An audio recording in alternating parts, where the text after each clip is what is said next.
ஆசா. அபியா தன் பிதாக்களோட நித்திரையடைந்தபின் அவனை தாவீதின் நகரத்தில் அடக்கம் பண்ணினார்கள். அவன் ஸ்தானத்திலே அவன் குமாரனாகிய ஆசா ராஜாவானான். அவனுடைய நாட்களில் தேசம் 10 வருஷம் மட்டும் அமெரிக்கையாயிருந்தது. ஆசா தன் தேவனாகிய கர்த்தரின் பார்வைக்கு நன்மையும் செம்மையுமானதைச் செய்தான். அந்நிய தேவர்களின் பலிபீடங்களையும் மேடைகளையும் அகற்றி சிலைகளை உடைத்து விக்கிரகத் தோப்புகளை வெட்டி தங்கள் பிதாக்களின் தேவனாகிய கர்த்தரை தேடவும் நியாயப்பிரமாணத்தின் படியும் கற்பனையின் படியும் செய்யவும் யூதாவுக்கு கற்பித்து யூதாவுடைய எல்லா பட்டணங்களிலும் இருந்து மேடைகளையும் விக்கிரகங்களையும் அகற்றினான். அவனுக்கு முன்பாக ராஜ்யம் அமெரிக்கையாயிருந்தது. கர்த்தர் அவனுக்கு இளைப்பாறுதலை கட்டளையிட்டதினால் அந்த வருஷங்களில் அவனுக்கு விரோதமான யுத்தம் இல்லாதிருந்தது. தேசம் அமெரிக்கையாயிருந்தபடியினால் யூதாவிலே அரணான பட்டணங்களை கட்டினான். அவன் யூதாவை நோக்கி, தேசம் நமக்கு முன்பாக அமர்ந்திருக்கையில் நாம் இந்த பட்டணங்களை கட்டி அவைகளுக்கு அலங்கங்கள், கோபுரங்கள், வாசல்கள் உண்டு பண்ணி தாழ்பால் போட்டு பலப்படுத்துவோமாக. நம்முடைய தேவனாகிய கர்த்தரை தேடினபோது சுற்றிலும் நமக்கு இளைப்பாறுதலை கட்டளையிட்டார் என்றான். அப்படியே கட்டினார்கள். அவர்களுக்கு காரியம் வாய்த்தது. யூதாவிலே பரிசையும் ஈட்டியும் பிடிக்கிற 3 லட்சம் பேரும், பென்யமீனிலே கேடகம் பிடித்து வில்லை நாணேற்றுகிற 2,80,000 பேருமான சேனை ஆசாவுக்கு இருந்தது. இவர்கள் எல்லாரும் பராக்கிரமசாலிகள். ஆசாவின் ராஜ்யபாரத்தை பற்றி ராஜாக்களின் புஸ்தகத்தில் சுருக்கமாக சொல்லப்பட்டிருக்கிறது. ஆசாவின் விரிவான சரித்திரம் 2 நாளாகமம் 14, 15, 16 ஆகிய அதிகாரங்களில் தெளிவாக எழுதப்பட்டிருக்கிறது. அபியாமின் குமாரனாகிய ஆசா அவன் ஸ்தானத்தில் ராஜாவாகிறான். அவன் 41 வருஷம் எருசலேமில் ராஜ்யபாரம் பண்ணுகிறான். ராஜாக்கள் புஸ்தகத்திலும் நாளாகமம் புஸ்தகத்திலும் யூதாவின் ராஜாக்களை பற்றி எழுதப்பட்டிருக்கிறது. அவர்களில் கர்த்தருடைய பார்வைக்கு செம்மையானதை செய்த நல்ல ராஜாக்களும் கர்த்தருடைய பார்வைக்கு உத்தமமாய் இராமல் பொல்லாப்பானதை செய்த கெட்ட ராஜாக்களும் சம எண்ணிக்கையில் இருக்கிறார்கள். கர்த்தருடைய பார்வைக்கு செம்மையானதை செய்த நல்ல ராஜாக்கள் நீண்ட காலம் ஆட்சி செய்கிறார்கள். துன்மார்க்கமான ராஜாக்களின் ஆட்சி காலம் சீக்கிரத்தில் முடிந்து போகிறது. அபியாமின் குமாரனாகிய ஆசா தன் தகப்பனாகிய தாவீதை போல் கர்த்தரின் பார்வைக்கு செம்மையானதை செய்கிறான். ஆசாவின் நடவடிக்கைகள் கர்த்தரின் பார்வைக்கு செம்மையானதா இருக்கிறது. ஆசா தாவீதை போல கர்த்தரிடத்தில் நெருங்கிய ஐக்கியத்தோடு இருக்கிறான். தாவீது ஒரு தீர்க்கதரிசி, அவர் ஒரு சங்கீதக்காரர். ஆசா தாவீதை போல ஒரு தீர்க்கதரிசியோ அல்லது ஒரு சங்கீதக்காரரோ அல்ல. ஆனாலும் ஆசா தாவீதை போல் கர்த்தரின் பார்வைக்கு செம்மையானதை செய்கிறான். ஆசாவை போல நாமும் நம்முடைய முன்னோர்களைப் போல ஏராளமான தாளந்துகளை உடையவர்களாய் இருக்க மாட்டோம். ஆனாலும் கர்த்தருடைய கிருபை நமக்கும் போதுமானதாய் இருக்கிறது. கர்த்தர் நமக்கு கொடுத்திருக்கும் தாளந்துகளை அவருடைய நாம மகிமைக்காக பயன்படுத்த வேண்டும். நம்மிடத்தில் தாளந்துகள் குறைவாக இருந்தாலும் அவற்றை பயன்படுத்தாமல் சும்மா வைத்திருக்க கூடாது. கர்த்தர் நமக்கு கொடுக்கும் தாளந்துகள் அவருடைய நாம மகிமைக்காக எப்போதும் பயன்படுத்தப்பட வேண்டும். ஆசா கர்த்தரிடத்தில் பயபக்தி உள்ளவனாய் இருக்கிறான். இவனுடைய ஆட்சி காலத்தில் யூதா தேசம் சீர்கட்டு போய் இருக்கிறது. யூதா தேசத்தார் மத்தியிலே மனமாற்றமும் மறுமலர்ச்சியும் தேவைப்படுகிறது. ஆசா இலட்சியான புணர்ச்சிக்காரரை தேசத்தில் இருந்து அகற்றுகிறான். தன் பிதாக்கள் உண்டு பண்ணின நரகலான விக்கிரகங்களை எல்லாம் விலக்குகிறான். தோப்பிலே அருவருப்பான விக்கிரகத்தை உண்டு பண்ணின தன் தாயாகிய மாகாளையும் ராஜாத்தியாய் இராதபடிக்கு விலக்கி விடுகிறான். அவளுடைய விக்கிரகத்தையும் ஆசா நிர்மூலமாக்கி கீதரோன் ஆற்றண்டையிலே சுட்டெரித்து போடுகிறான். ஆசா இலட்சியான புணர்ச்சிக்காரரை யூதா தேசத்தில் இருந்து அகற்றுகிறான். இவர்கள் ஆண் புணர்ச்சிக்காரர்களாயும் வேசிகளாயும் இருக்கிறார்கள். தேசத்தில் இவர்களைப் போல அசுத்தமானவர்கள் இருக்கும்போது கர்த்தருடைய ஆசீர்வாதம் அந்த தேசத்திற்கு சித்திக்காது. தேசத்தின் ராஜாவோ அல்லது தேசத்தின் ஜனங்களோ சந்தோஷமாயும் சமாதானமாயும் செழிப்பாயும் இருக்க மாட்டார்கள். தேசத்திலே இலட்சியான புணர்ச்சிக்காரர் இருக்கும் வரையிலும் கர்த்தருடைய சாபம் அந்த தேசத்தின் மீது தங்கி இருக்கும். ஆசா யூதா தேசத்தில் இருந்து இலட்சியான புணர்ச்சிக்காரரை அகற்றின பின்பு நரகலான விக்கிரகங்களை எல்லாம் விலக்குகிறான். இந்த விக்கிரகங்கள் எல்லாம் அவனுடைய பிதாக்கள் உண்டு பண்ணியவை. அப்சலோமின் குமாரத்தியாகிய மாகாள் ஆசாவின் தாயார் என்று சொல்லப்பட்டிருக்கிறது. இவள் ஆசாவின் தாயார் அல்ல, இவள் ஆசாவின் பாட்டி. ஆசா சிறுபிள்ளையாய் இருந்த காலத்திலிருந்து தன்னுடைய பாட்டியாகிய மாகாளின் பராமரிப்பில் வளர்ந்தவன். மாகாள் தனக்கு தோப்பு விக்கிரகங்களை உண்டு பண்ணி இருந்தாள். ஆசா யூதா தேசத்திற்கு ராஜாவானவுடன் தோப்பிலே அருவருப்பான விக்கிரகத்தை உண்டு பண்ணின தன் தாயாகிய மாகாளையும் ராஜாத்தியாய் இராதபடிக்கு விலக்கி விடுகிறான். அவளுடைய விக்கிரகத்தையும் ஆசா நிர்மூலமாக்கி கீதரோன் ஆற்றண்டையிலே சுட்டெரித்து போடுகிறான். மனமாற்றமும் மறுமலர்ச்சியும் நம்முடைய வீட்டிலே ஆரம்பமாக வேண்டும். ஆசா தன் தாயாராகிய மாகாள் மீது பிரியமாயிருக்கிறான், அவள் மீது அன்பு வைத்திருக்கிறான். ஆனாலும் ஆசா மாகாளை விட கர்த்தரை அதிகமாய் நேசிக்கிறான். ஆசா மாகாளை நேசித்தாலும் அவளுடைய விக்கிரக ஆராதனையை அருவருக்கிறான். ஆசா கர்த்தரை குறித்த ஆவிக்குரிய காரியங்களில் லேவியரைப் போல இருக்கிறான். தன் தகப்பனுக்கும் தன் தாய்க்கும் நான் உங்களை பாரேன் என்று சொல்லி தன் சகோதரரை அங்கீகரியாமல் தன் பிள்ளைகளையும் அறியாமல் இருக்கிறவன் வசமாய் அவைகள் இருப்பதாக. அவர்கள் உம்முடைய வார்த்தைகளை கைக்கொண்டு உம்முடைய உடன்படிக்கையை காக்கிறவர்கள். உபாகமம் 33:9. ஆசா மாகாளின் விக்கிரகங்களை நிர்மூலமாக்குகிறான், அவற்றை கீதரோன் ஆற்றண்டையில் சுட்டெரித்து போடுகிறான். ஆசா மாகாளை ராஜாத்தியாய் இராதபடிக்கு விலக்கி விடுகிறான். ராஜாவின் அரண்மனைக்குள் பிரவேசிப்பதற்கு மாகாளுக்கு அனுமதி மறுக்கப்படுகிறது. அவள் தனிமையான வீட்டிலே சிறை வைக்கப்படுகிறாள். ஆசாவின் மனைவியோடு பேசுவதற்கு கூட மாகாளுக்கு அனுமதி மறுக்கப்படுகிறது. மேடைகளோ தகர்க்கப்படவில்லை. ஆனாலும் ஆசா உயிரோடு இருந்த நாளெல்லாம் அவன் இருதயம் கர்த்தரோடு உத்தமமாய் இருக்கிறது. ஆசா யூதா தேசத்திலே கர்த்தருக்கு பிரியமான காரியங்களை மறுபடியும் ஸ்தாபிக்கிறான். தன் தகப்பனும் தானும் பரிசுத்தப்படுத்தும்படி நேர்ந்து கொண்ட வெள்ளியையும் பொன்னையும் பனிமுட்டுகளையும் அவன் கர்த்தருடைய ஆலயத்திலே கொண்டு வருகிறான். எத்தியோப்பியர் மீது நடைபெற்ற யுத்தத்தில் ஆசாவுக்கு ஜெயம் உண்டாயிற்று. எத்தியோப்பியருடைய தேசத்தில் இருந்து ஆசா ஏராளமான கொள்ளைப் பொருளை எருசலேமுக்கு கொண்டு வந்தான். தான் கர்த்தருக்கு நேர்ந்து கொண்ட பிரகாரம் கர்த்தருடைய ஆலயத்திலே பொன்னையும் வெள்ளியையும் காணிக்கையாக செலுத்துகிறான். கர்த்தருக்கு நேர்ந்து கொண்டதை கர்த்தருக்கு செலுத்த வேண்டும். நம்முடைய குடும்பத்தில் உள்ளவர்களை கர்த்தருடைய ஊழியத்திற்கு ஒப்புக் கொடுத்தால் ஏற்ற காலம் வரும்போது அவர்கள் கர்த்தருடைய ஊழியத்தை செய்ய வேண்டும். இந்த விஷயத்தில் பிரதிஷ்டை பண்ணினவர்களும் பிரதிஷ்டை பண்ணப்பட்டவர்களும் ஒத்துழைத்து கர்த்தருடைய நாமத்தை மகிமைப்படுத்த வேண்டும். பெற்றோர் கர்த்தருக்காக நேர்ந்து கொண்டவற்றை அவர்களுடைய பிள்ளைகளும் செலுத்த வேண்டும். ஆசா தனக்காகவும் யூத ஜனங்களுக்காகவும் பட்டணங்களை கட்டுகிறான். இதனால் யூதா மனுஷருக்கு வேலை வாய்ப்பு அதிகரிக்கிறது. அவர்களுக்கு போதுமான அளவு வருமானமும் கிடைக்கிறது. ஆசாவின் மற்ற எல்லா வர்த்தமானங்களும் அவனுடைய எல்லா வல்லமையும் அவன் செய்தவை யாவும் அவன் கட்டின பட்டணங்களின் வரலாறும் யூதாவுடைய ராஜாக்களின் நாளாகம புஸ்தகத்தில் அல்லவோ எழுதியிருக்கிறது. ஆசாவின் ராஜ்யபாரம் சிறப்பாக இருந்தாலும் அவனுடைய ராஜாசனத்திலும் ஒரு சில தப்பிதங்கள் ஏற்படுகிறது. அவன் யூதா தேசத்திலே அநேக நல்ல காரியங்களை செய்திருக்கிறான். எலட்சியான புணர்ச்சிக்காரரை தேசத்திலிருந்து அகற்றி போட்டான். நரகலான விக்கிரகங்களை எல்லாம் யூதா தேசத்திலிருந்து விலக்கி போட்டான்.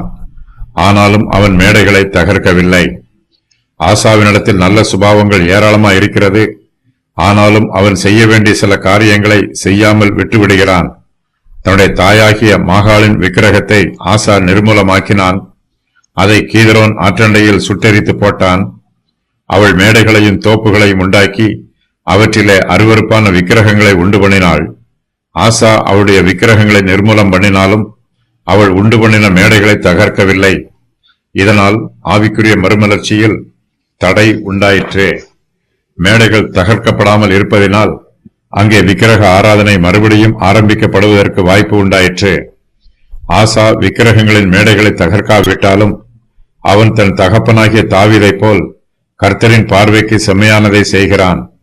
அவனுடைய இருதயம் கர்த்தரோடு செம்மையாய் இருக்கிறது. ஆசாவை போல கர்த்தருடைய ஊழியக்காரர்கள் அநேகர் நிறைவுள்ளவர்களாயும் குறைவுள்ளவர்களாயும் இருக்கிறார்கள். இவர்கள் கர்த்தருக்கு நன்றாய் ஊழியம் செய்வார்கள். அவர்களுடைய இருதயம் கர்த்தரோடு செம்மையாய் இருக்கும். கர்த்தர் அவர்களையும் அவருடைய ஊழியங்களையும் அங்கீகரிப்பார். ஆனாலும் அவர்கள் ஒரு சில காரியங்களில் குறைவுள்ளவர்களாய் இருப்பார்கள். சில காரியங்களை அவர்களால் செய்திருக்க முடியும், ஆனால் அவர்கள் அதை செய்ய மாட்டார்கள். நாம் கிறிஸ்துவுக்குள் பரிபூரணமாய் இருக்க வேண்டும் என்பது கர்த்தருடைய விருப்பம். பாவமில்லாத மனுஷன் ஒருவனும் இல்லை. பரிபூரணம் என்னும் வார்த்தை பாவமே இல்லாத ஜீவியத்தை குறிக்கவில்லை.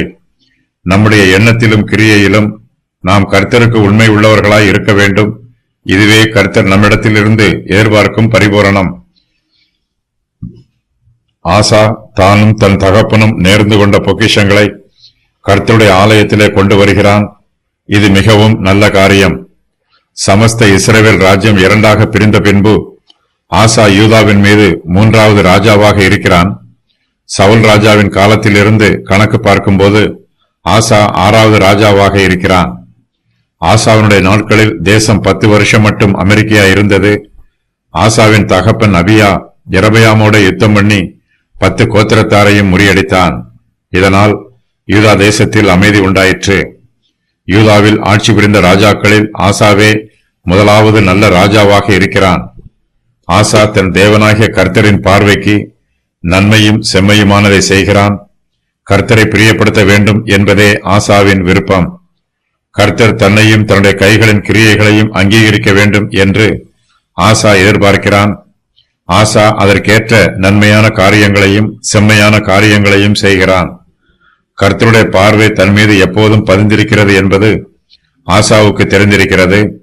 ஆசா கர்த்தருடைய கண்களை நோக்கி பார்க்கிறான். கர்த்தர் தன்னை கண்ணோக்கி பார்க்கிறார் என்னும் உணர்வு ஆசாவினிடத்தில் காணப்படுவதனால் அவன் தன் தேவனாகிய கர்த்தரின் பார்வைக்கு நன்மையும் செம்மையுமானதை செய்கிறான். ஆசா ராஜாவானவுடனே யூதா தேசத்திலே ஆவிக்குரிய மறுமலர்ச்சிகளை ஏற்படுத்துகிறான். இது ஆசீர்வாதமான ஊழியம். சாலமோனின் காலத்திலேயே இஸ்ரவேல் தேசத்திலே விக்கிரக ஆராதனை பிரவேசித்து விடுகிறது. சாலமோனின் குமாரனாகிய ரெகொபெயாம் காலத்திலும் அவனுடைய குமாரனாகிய அபியாவின் காலத்திலும் யூதா தேசத்தில் இருந்து விக்கிரகங்களையும் விக்கிரக ஆராதனையையும் நீக்கி போடுவதற்கு எந்த முயற்சியும் மேற்கொள்ளப்படவில்லை. ஆசா ஆட்சிக்கு வந்தவுடனே யூதா தேசத்திலிருந்து விக்கிரக ஆராதனைகளை நீக்குகிறான். ஆசா அந்நிய தேவர்களின் பலிபீடங்களையும் மேடைகளையும் அகற்றி சிலைகளை உடைத்து விக்கிரக தோப்புகளை வெட்டி போடுகிறான். அவன் யூதாவுடைய எல்லா பட்டணங்களிலும் இருந்து மேடைகளையும் விக்கிரகங்களையும் அகற்றுகிறான். ஆசா யூதா தேசத்தில் இருந்து விக்கிரகங்களை அகற்றினாலும் விக்கிரக ஆராதனையை அவன் ஒடுக்கவில்லை. சாலமோனுக்கு பின்பு இஸ்ரவேல் புத்திரர் அந்நிய தெய்வங்களை ஆராதிக்கிறார்கள். அவர்கள் அந்நிய தேவர்களின் மேடைகளிலே பலியிடுகிறார்கள். வடக்கு இஸ்ரவேல் தேசத்திலே யெரொபெயாம் விக்கிரகங்களை ஆராதனை செய்வதற்கு தனக்கு இஷ்டமான ஆசாரியர்களை நியமிக்கிறான். வடக்கு இஸ்ரவேல் தேசத்திலும் தெற்கு யூதா தேசத்திலும் விக்கிரகங்களும் விக்கிரக ஆராதனைகளும் நிரம்பி இருக்கிறது. ஆசா யூதா தேசத்திற்கு ராஜாவானவுடனே அந்நிய தேவர்களின் பலிபீடங்களையும் மேடைகளையும் அகற்றுகிறான். சிலைகளை உடைத்து விக்கிரக தோப்புகளை வெட்டி போடுகிறான். யூதாவுடைய எல்லா பட்டணங்களிலும் விக்கிரகங்களிலும் அவற்றிற்கு மேடைகளிலும் இருக்கிறது. ஆசா அவை எல்லாவற்றையும் அகற்றுகிறான். விக்கிரகங்களை அழித்து போட்டால் விக்கிரக ஆராதனைக்காரர்கள் மனம் திரும்புவார்கள் என்று ஆசா எதிர்பார்க்கிறான். ஆகையினால் அவன் விக்கிரக ஆராதனைக்காரரை அழித்து போடாமல் யூதா தேசத்தில் இருந்து விக்கிரகங்களை மாத்திரம் அகற்றுகிறான். ஆசா யூதா தேசத்திலே கர்த்தரை ஆராதிக்கும் மெய்யான ஆராதனையை ஸ்தாபிக்கிறான். தங்கள் பிதாக்களின் தேவனாகிய கர்த்தரை தேடவும் நியாயப்பிரமாணத்தின்படியும் கற்பனையின்படியும் செய்யவும் ஆசா யூதாவுக்கு கற்பிக்கிறான். ஆரோனின் குமாரராகிய ஆசாரியரும் லேவியரும் கர்த்தருடைய பலிபீடங்களிலே ஊழியம் செய்கிறார்கள். ஆசாரியர்கள் மோசேயின் நியாயப்பிரமாணத்தை ஜனங்களுக்கு போதிக்கிறார்கள். ஆசாரியர்கள் தங்களுடைய ஊழியத்தை செய்யும் போது ஜனங்களும் கர்த்தருக்கு கீழ்ப்படிந்து ஜீவிக்க வேண்டும் என்று போதிக்கப்படுகிறார்கள். யூதாவின் மனுஷர் தங்கள் பிதாக்களின் தேவனாகிய கர்த்தரை தேட வேண்டும் என்று ஆசா அவர்களுக்கு கற்பிக்கிறான். அவர்கள் நியாயப்பிரமாணத்தின்படியும் கற்பனையின்படியும் கிரியை செய்ய வேண்டும். அவர்கள் புறஜாதி விக்கிரகங்களை பின்பற்றக்கூடாது. யூதா தேசத்தார் அந்நிய தேசத்தாரின் பழக்க வழக்கங்களை பின்பற்றி கர்த்தருக்கு விரோதமான காரியங்களை செய்யக்கூடாது. ஆசா யூதா தேசத்திலே விக்கிரகங்களை அகற்றுகிறான். இஸ்ரவேலின் தேவனாகிய கர்த்தரை ஆராதிப்பதற்கு ஆவிக்குரிய மறுமலர்ச்சியை ஏற்படுத்துகிறான். இதனால் யூதா ராஜ்யம் அமெரிக்கையா இருக்கிறது. கர்த்தர் ஆசாவுக்கு இளைப்பாறுதலை கட்டளையிடுகிறார். அந்த வருஷங்களில் ஆசாவுக்கு விரோதமான யுத்தம் இல்லாதிருக்கிறது. ரெகபயாமின் காலத்திலும் அபியாவின் காலத்திலும் யூதா தேசத்தில் யுத்தம் நடைபெற்றது. சத்துருக்கள் யூதாவுக்கு விரோதமாக யுத்தம் பண்ண வந்தார்கள். ஆசாவின் நாட்களில் தேசம் 10 வருஷம் மட்டும் அமெரிக்கையா இருக்கிறது. அந்த வருஷங்களில் யூதாவுக்கு விரோதமான யுத்தம் இல்லாதிருக்கிறது. அபியா தன்னுடைய ஆட்சி காலத்திலே இஸ்ரவேலின் ராஜாவாகிய யெரொபெயாமுக்கு விரோதமாக யுத்தம் பண்ணினான். இந்த யுத்தத்திலே இஸ்ரவேல் தேசத்தார் தோற்று போனார்கள். யெரொபெயாமும் மரித்து போனான். இந்த யுத்தங்களுக்கு பின்பு யூதா தேசம் அமெரிக்கா இருக்கிறது.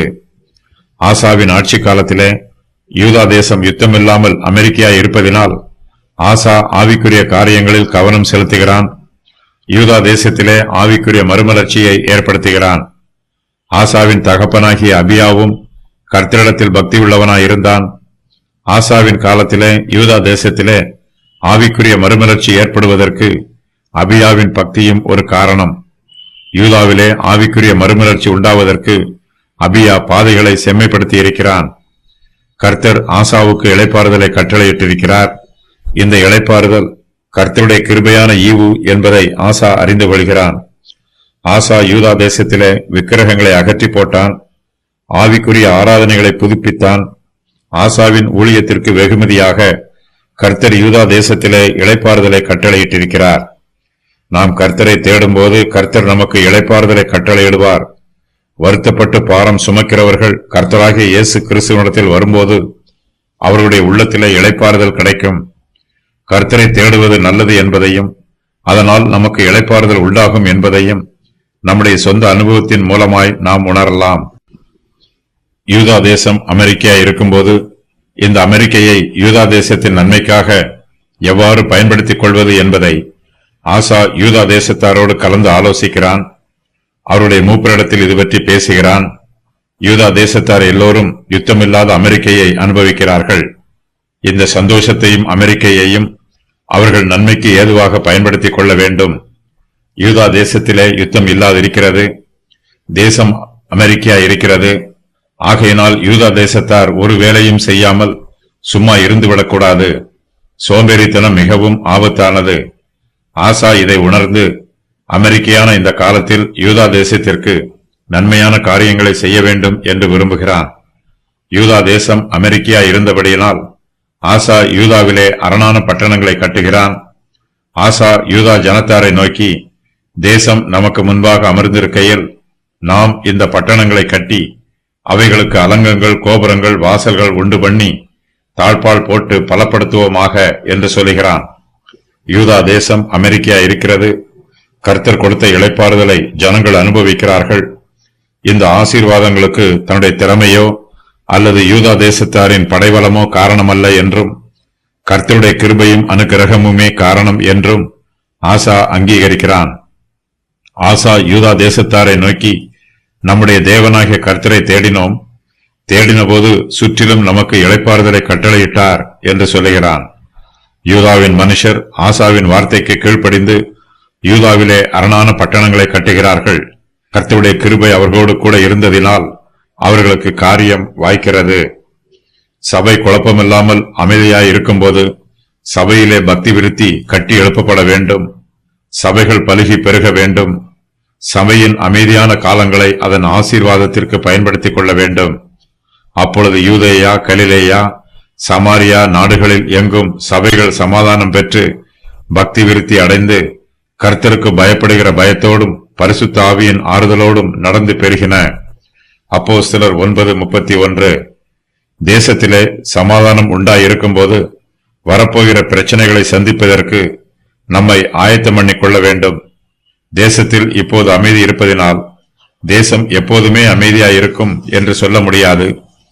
தேசத்திற்கு விரோதமாக பிரச்சனைகள் வரலாம்.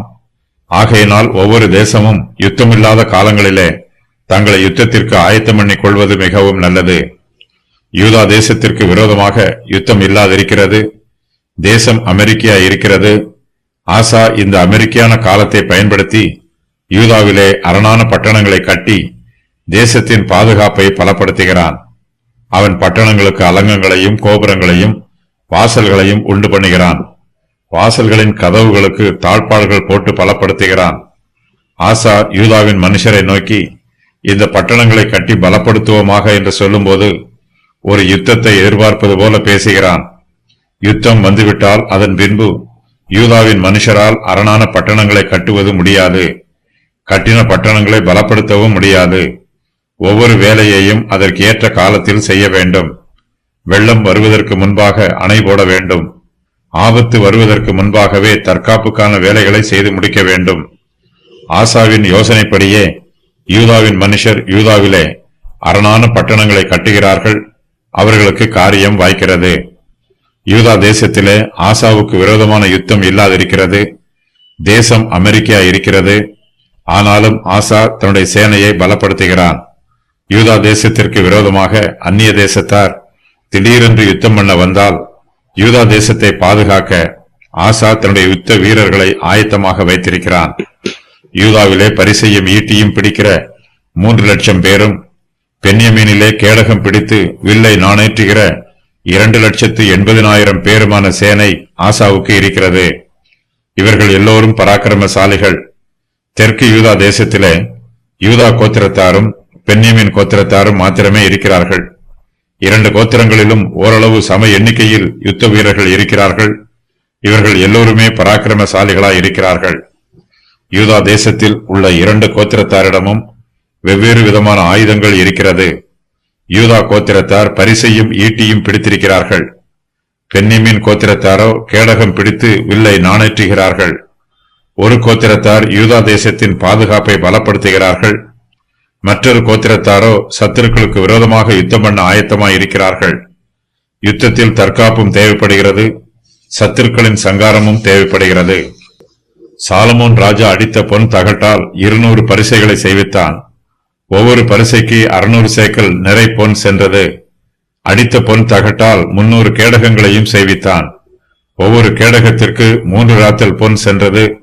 அவைகளை ராஜா லீபனோன் வனம் என்னும் மாளிகையிலே வைத்தான். 1 ராஜாக்கள் 10:16-17.